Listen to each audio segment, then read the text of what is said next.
আসসালামু আলাইকুম। Class 11 2 number unit structural organisation in plant and animal, অর্থাৎ উদ্ভিদ ও প্রাণীর গঠনগত যে মানে অবস্থান, সেই চ্যাপ্টার বা ইউনিট থেকে প্রথম যেটা আছে উদ্ভিদের গঠনতন্ত্র, তারই একটা টপিক হচ্ছে স্টিলি। এর আগের দিন secondary growth and vascular bundle এগুলো পড়ানো হয়েছিল। আজকে তারপরের পর্ব হচ্ছে স্টিলি। এই স্টিলি প্রথমে জেনে নিই এর হিস্ট্রিটা। এই স্টিলি প্রথম ভ্যান টিগেন অ্যান্ড জুলিয়ট নামক দুজন বিজ্ঞানী 1886 খ্রিস্টাব্দে প্রথম এই স্টিলি শব্দটি প্রবর্তন করেন। তারা শুধুমাত্র স্টিলি শব্দটি প্রবর্তন করেন এবং তারা এই দুজন বিজ্ঞানী বলেন যে উদ্ভিদের যে পরিচক্র, মেডুলারি সিস্টেম এবং ভাস্কুলার সিস্টেম বা জাইলেম ফ্লুইড, এই সমস্ত গুলো একসঙ্গে নিয়ে একটা গঠনগত ইউনিট হিসেবে এনারা ব্যক্ত করেন। কিন্তু এরপরেও দুজন বিজ্ঞানী নাম বলছি, একটা হচ্ছে স্মিথ অ্যান্ড ইশাও, এছাড়াও আরো প্রমুখ আরো ছিলেন বিজ্ঞানীরা। এই মানে স্টিলিকে তখন বিভিন্ন ভাগে ভাগ করে। তো সেটা আমরা আসছি।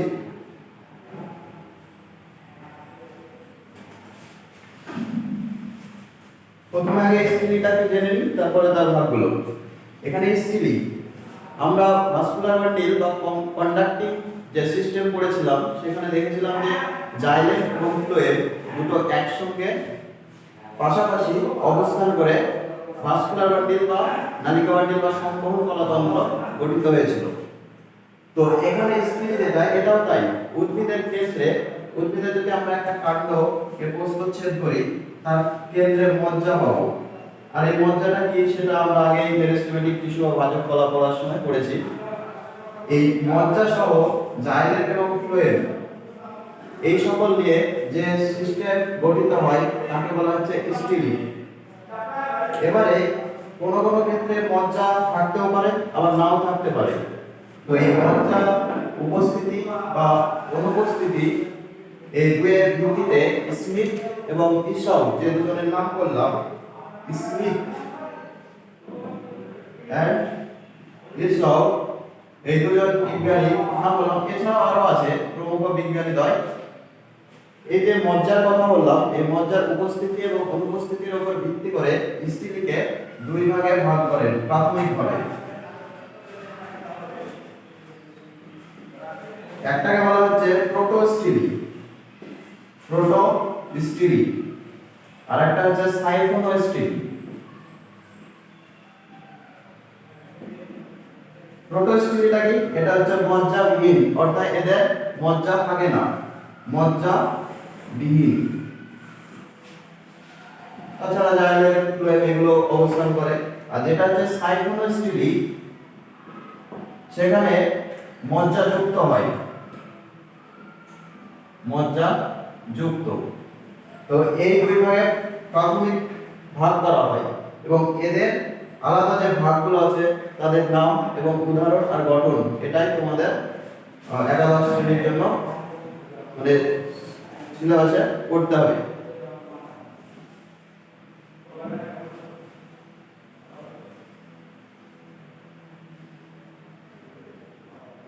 তাহলে আমরা স্টিলের প্রথম ভাগটার নাম কি জানলাম, যে প্রোটোস্টিলি।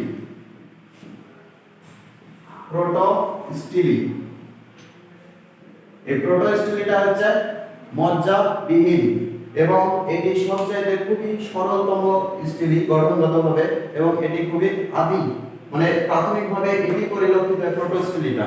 এটি প্রথম দেখা যায় কাদের? টেরিডোফাইটা, অর্থাৎ হাড় এবং কিছু জলজ মানে মুক্তবীজ উদ্ভিদ, অর্থাৎ অ্যাকোয়াটিক অ্যাঞ্জিওস্পার্ম যেটা বলছে, এদের প্রথম পরিলক্ষিত হয়। তো এদের কি কি ভাগ আছে সেই ভাগগুলো দেখব। এদের প্রথমে যেটা আছে এই প্রোটোস্টিলের একটা ভাগ, সেটা হচ্ছে হ্যাপ্লোস্টিলি। হ্যাপ্লোস্টিলি এটির গঠন কিরূপ? যেহেতু বলেছি কেন্দ্রে কোনো মজ্জা থাকে না, তাই এদের গঠনটা ঠিক এই ধরনের হয়। কেন্দ্রে কোনো মজ্জা থাকে না, কেন্দ্রের মজ্জার পরিবর্তে কেন্দ্রটা জাইলেম দ্বারাই পূর্ণ থাকে। এখানে এটা জাইলেম ইন্ডিকেট করলাম, এটা হচ্ছে জাইলেম। আর এই জাইলেমকে তার পরিধি বরাবর বেষ্টন করে থাকে ফ্লোয়েম। তাহলে এই জাইলেম ফ্লোয়েম যদি এইরূপ ভাবে অবস্থান করে কোন স্টিলি গঠনে, অর্থাৎ প্রোটোস্টিলি গঠনে, তাকে বলা হচ্ছে হ্যাপ্লোস্টিলি। এটি দেখা যায় কাদের? এটি দেখা যায় সেলাজিনেলা নামক এসপি, এটা টেরিডোফাইটা এক ধরনের, এদের ক্ষেত্রে দেখা যায়। তাহলে এখানে এদের গঠন, নাম আর উদাহরণ এটা হচ্ছে ইম্পর্টেন্ট, এটা করতে হবে। তাহলে একটা ভাগ পেলাম। 2 নম্বর, প্রোটোস্টিলির আরেকটি ভাগ অ্যাক্টিনোস্টিল।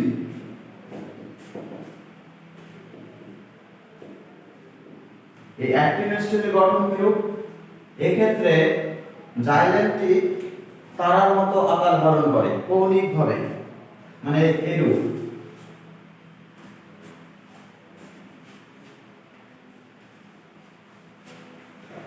এটি হচ্ছে জাইলেম এবং তার চারিপাশে ফ্লোয়েমগুলি এইভাবে সজ্জিত থাকে। এটা শুধুমাত্র স্টিলের গঠন, এর চারি সাইডে পরিচক্র আছে উদ্ভিদের কাণ্ডে। তো এটি কাদের দেখা যায়? এটি দেখা যায়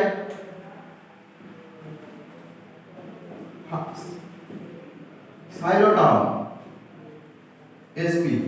তাহলে এখানেও তাই, অ্যাক্টিনোস্টিলের গঠনটা এরূপ, এটি দেখা যায় এদের কাণ্ডে সাইলোটাম। তাহলে এদের যে গঠন আর উদাহরণ এটাও মনে রাখতে হবে। নেক্সট, প্রোটোস্টিলের 3 নম্বর ভাগ। 3 নম্বর ভাগ যেটা, এটাকে বলা হচ্ছে প্লেক্টোস্টিলি। এটি গঠন কিরকম? প্লেক্টো অর্থাৎ প্লেটের মতো সজ্জিত থাকে। এটা যদি আমরা গঠন দেখি তাহলে দেখব এটা কেন্দ্রের অংশ উদ্ভিদের কাণ্ডে,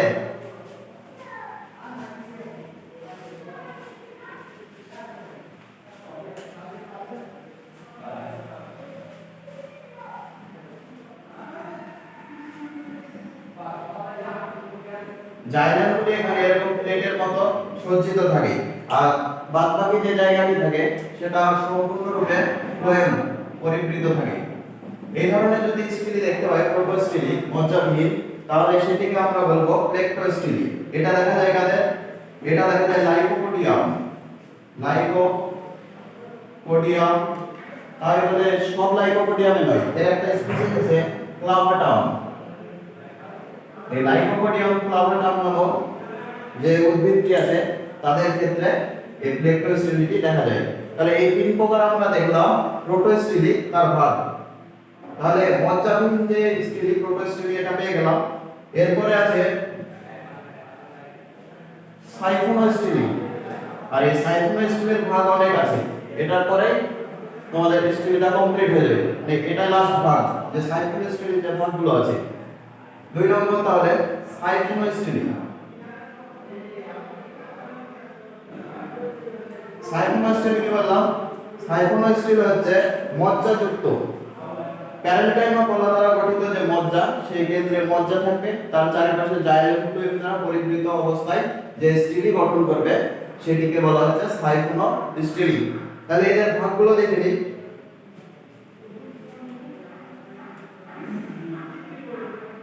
এক নম্বর, প্রথম হচ্ছে একটোফ্লোইক সাইফোনোস্টিলি। একটোফ্লোইক সাইফোনোস্টিলি, আমি শুধুমাত্র এখানে একটোফ্লোইক লিখছি, এর সঙ্গে সাইফোনোস্টিলি যোগ করতে হবে, শুধু আমি নামটা লিখলাম একটোফ্লোইক সাইফোনোস্টিলি। এটি গঠন কিরূপ হয়? এর যদি গঠন দেখি, যদি আমরা কাণ্ডের প্রস্থচ্ছেদ করি, কেন্দ্রে আমরা এটা মজ্জা, এটা হচ্ছে মজ্জা পাবো। কেন্দ্রে। আর এই মজ্জার চারিপাশে প্রথমে অবস্থান করে জাইলেম, জাইলেমগুলো অবস্থান করছে এবং জাইলেমের চারিপাশে ফ্লোয়েম অবস্থান করে, ফ্লোয়েমগুলি। তাহলে এখানে কি দেখতে পেলাম যে কেন্দ্রে মজ্জা থাকছে, তারপরে জাইলেম, তারপরে ফ্লোয়েম। এইভাবে যদি পরিবৃত থাকে তখন সেটাকে বলা হচ্ছে এক্টোফ্লোয়িক সাইফোনোস্টিলি। এটি দেখা যায় কাদের? এটি দেখা যায় ইকুইজিটাম, ইকুইজিটামের ক্ষেত্রে দেখা যায় এক্টোফ্লোয়িক সাইফোনোস্টিলি, ইকুইজিটাম এসপি। এরপরে যেটা ভাগ আছে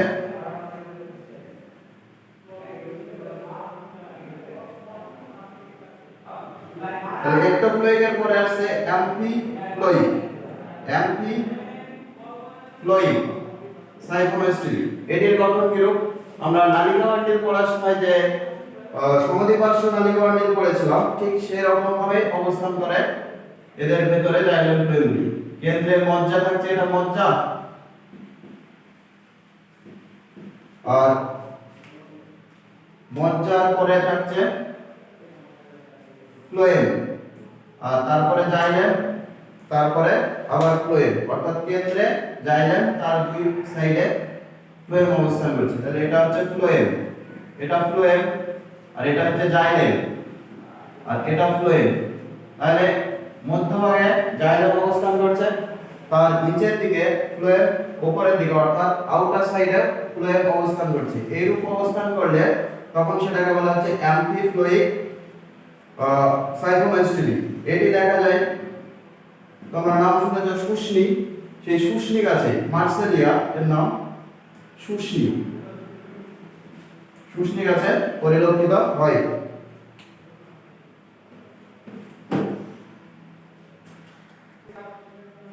এরপরে যেটি আছে 3 নম্বর ডিকটিওস্টিলি, এটার নাম হচ্ছে ডিকটিওস্টিলি। এটি এই অ্যাম্ফিফ্লোয়িক স্টিলি থেকে তৈরি হয়। কিভাবে? এই যে মজ্জা আছে, মজ্জা থেকে মজ্জা রশ্মি, এটা পড়ানো হয়েছে আগে যে মজ্জা রশ্মিটা কি। সেই মজ্জা রশ্মিগুলো যখন উৎপন্ন হয় তখন এই যে ভাস্কুলার সিস্টেম বা কন্ডাক্টিং সিস্টেমটা আছে সেটি কেটে কেটে আলাদা আলাদা হয়ে গিয়ে অনেকগুলো স্টিলি গঠন করে, তখন ডিকটিওস্টিলি গঠিত হয়। কিভাবে? এখানে এই স্টিলিগুলো এইভাবে গঠিত হয় যে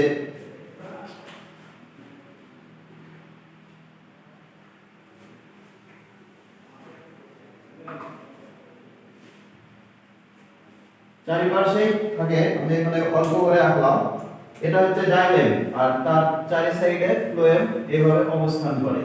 তাহলে এরকম গঠন অ্যাম্ফিফ্লোয়িক থেকে কিভাবে আসলো সেটা জানতে হবে। এইখানে যে গঠনটা আমরা পাচ্ছি এইটুকু যদি আমরা দেখি তাহলে বুঝতে পারবো যে এখানে বাইরে ফ্লোয়েম, ভেতরে ফ্লোয়েম, আর মাঝে থাকছে জাইলেম। তাহলে এটা হচ্ছে জাইলেম, এটি হচ্ছে জাইলেম, এটাও ফ্লোয়েম, আউটার ফ্লোয়েম, এটা হচ্ছে ইনার ফ্লোয়েম। তাহলে এই দুটো ফ্লোয়েমকে যদি আমরা কেটে নিই, মানে এটার একটা অংশ এখানে দেখাচ্ছি, যদি আমি এইটুকু কেটে নিই তাহলে কি হবে? তাহলে শুধু এইটুকু পাবো। এবার এইটুকু পেলে এইটা এর সঙ্গে যুক্ত হয়ে যায়, আর এইগুলো এটার সঙ্গে যুক্ত হয়ে যায়, দিয়ে এইরূপ গঠন সৃষ্টি করে। ওটাই এটা এখানে। তাহলে আশা করি বোঝা যাচ্ছে যে অ্যাম্ফিফ্লোয়িক যে সাইফোনোস্টিলি সেখান থেকে ডিকটিওস্টিলিটি উৎপন্ন হয়, মানে মজ্জা রশ্মিগুলো উৎপন্ন হওয়ার মাধ্যমে। এটি দেখা যায় কাদের? আর কেন্দ্রে যে স্টিলি আছে, এখানে স্টিলিটা, আর এখানে আরো আছে, আমি আঁকলাম না। এটি দেখা যায় ড্রায়োপটেরিস, ড্রায়োপটেরিস এসপি, ড্রায়োপটেরিস নামক একটি উদ্ভিদের কাণ্ডে দেখা যায়।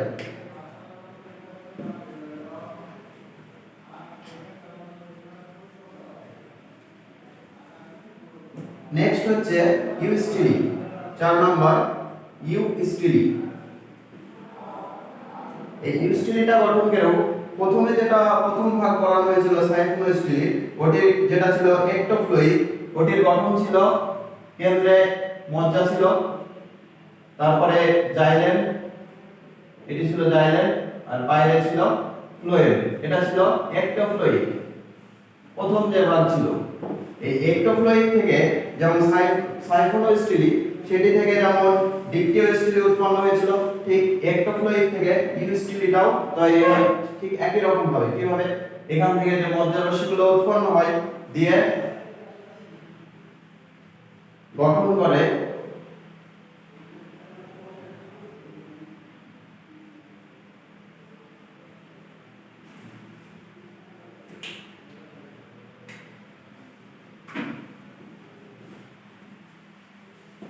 এগুলি হচ্ছে জাইলেম কেন্দ্রের দিকে, আর বাইরের দিকে হচ্ছে ফ্লোয়েম। তাহলে এটা হচ্ছে জাইলেম আর বাইরের দিকে ফ্লোয়েম। তাহলে এখান থেকে যদি আমরা কেটে ভাগ করে নিই, ঠিক এরকম আকার পাবো। সেহেতু এটা হচ্ছে পরিচক্র, শুধু এইটুকু হচ্ছে স্টিলি। তো এখান থেকে স্টিলিটা উৎপন্ন হয়, গঠন হচ্ছে এরূপ। এটি দেখা যায় কাদের?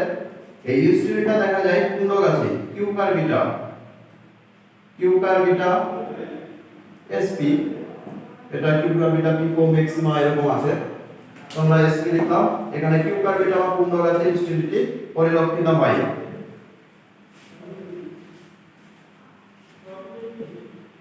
পরের যে ভাগ আছে 5 নম্বর, অ্যাটাক্টোস্টিলি, অ্যাটাক্টোস্টিলি। এটি কি হবে? এটি আগে যেটা বললাম যে ইউস্টিলি, ইউস্টিলির মতোই গঠন কিন্তু বিক্ষিপ্তভাবে ছড়িয়ে থাকে। ইউস্টিলিটা কি ছিল? মজ্জা তার চারপাশে অবস্থান করছিল। আর অ্যাটাক্টোস্টিলির ক্ষেত্রে এটি একই রকম গঠন কিন্তু বিচ্ছিন্নভাবে ছড়িয়ে থাকে। কিভাবে?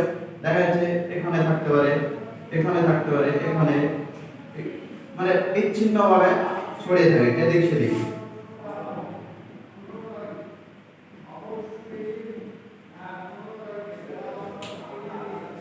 বিচ্ছিন্নভাবে যদি ছড়িয়ে থাকে তখন সেই রূপ যে স্টিলি, এটা হচ্ছে জাইলেম, বাইরের দিকে ফ্লোয়েম, তখন সেই ধরনের স্টিলিকে বলা হচ্ছে অ্যাটাক্টোস্টিলি। এটি সাধারণত দেখা যায় একবীজপত্রী উদ্ভিদে। এটা একটা ইম্পর্টেন্ট যে একবীজপত্রী উদ্ভিদের কাণ্ডে দেখা যায় এমন একটি সাইক্লোস্টিলি। কোনটি? এটা হচ্ছে অ্যাটাক্টোস্টিলি। এটা একবীজপত্রী বা মনোকটিলিডন, লিডনসের ক্ষেত্রে দেখা যায়। উদাহরণ কি? জিয়া মেইস বা ভুট্টা, জিয়া মেইস অর্থাৎ ভুট্টা গাছে এদের পরিলক্ষিত হয়। এবারে এরপরে যে ভাগটি আছে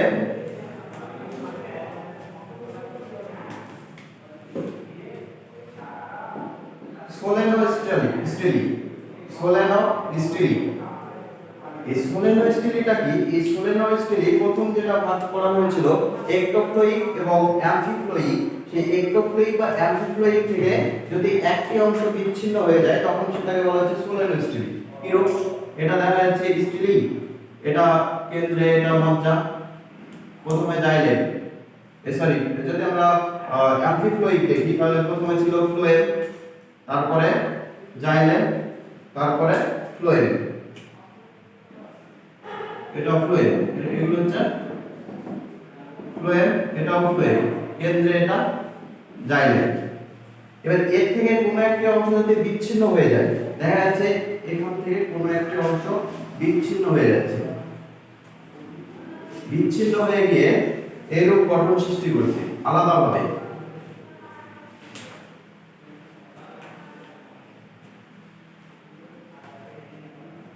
তাহলে এখান থেকে যদি একটু অংশ বিচ্ছিন্ন হয়ে যায়, আলাদা স্টিলি গঠন করে, তখন সেটাকে বলা হচ্ছে সোলেনোস্টিলি। আর এছাড়া এটা একটোফ্লোইক থেকে ঠিক একই রকম ভাবে হতে পারে। এখানে আমি অ্যামফিফ্লোইক থেকে দেখালাম। এটা দেখা যায় কাদের? এটা দেখা যায় টেরিস, টেরিস নামক একটা ফার্ন গাছ আছে, তাদের দেখা যায়। তাছাড়া সুশি গাছ বা মার্সেলিয়া, যেটা মার্সেলিয়া, তাদের ক্ষেত্রেও দেখা যায়। আর লাস্ট যে ভাগ,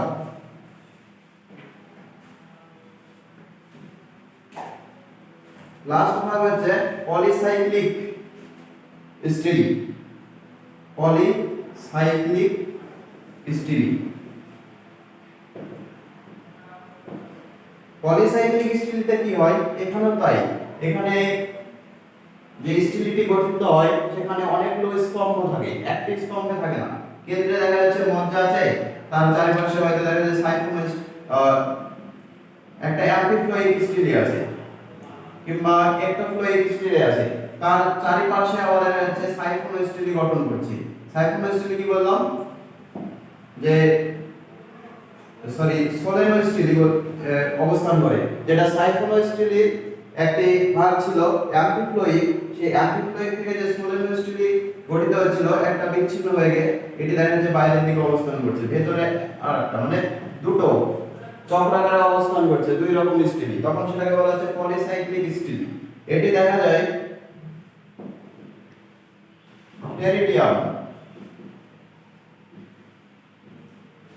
টেরিডিয়াম sp নামক একটি উদ্ভিদের কাণ্ডে। এই হচ্ছে তোমাদের স্টিলের গঠন এবং তাদের ভাগ, এখানে তাদের গঠনগুলো এবং নাম আর উদাহরণ, এটা খুবই ইম্পর্টেন্ট, এটা মনে রাখতে হবে।